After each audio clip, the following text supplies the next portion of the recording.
Физалия Дәүләтгәрәева. Бер ялгышсаң. Газизәне ул үз гомерендә берничә кат кына күрде. Нахакка 3 ел гомерен төрмәдә югалткан кыз авылга кайтып кеше күзенә күренергә гарьләнде. Әнисенең күрше районда яшәгән сеңлесенә барып кергән икән диделәр. Аның ризалыгы белән бер ирне йортка керткән, бераздан бергәләп өй салганнары, 3 балалары тууы ишетелде. Туган нигезен Газизә шулай да ташламады.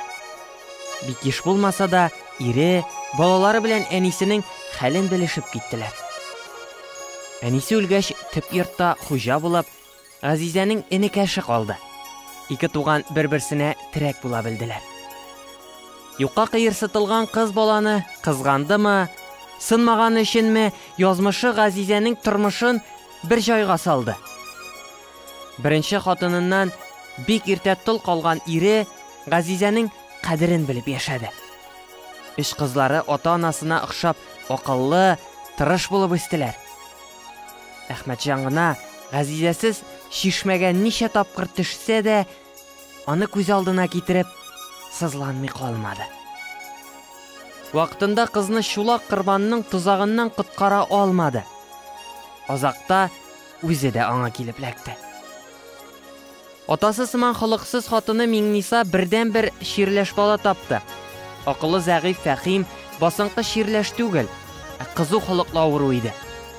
Үзенчә булмаса тәрәзәне дә ватып чыкты, пешән тулы сәндерәгә утта төртеп яндырды. Үсә төшкәч үзен бәйләп салган атасына жалу да яза башлады. Как-никак жалучы Чулак Корбанның оныгы бит. Хәер, Чулак Корбанның үзенә дә оныгыннан еш кына эләгә.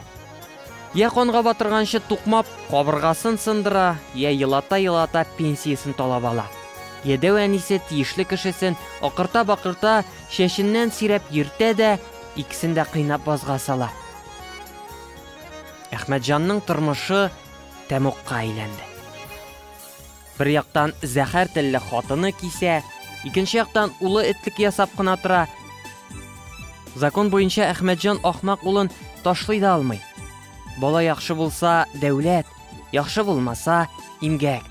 Әхмәтҗан авылда бер таудай йорт салды, тик ул байлыкның бәрәкәте генә юк. Гаиләсе саналса да, Әхмәтҗан гомере буена рәхәт күрмәде. Үзенең бәхетсез тормышы турында еш уйланганы булды.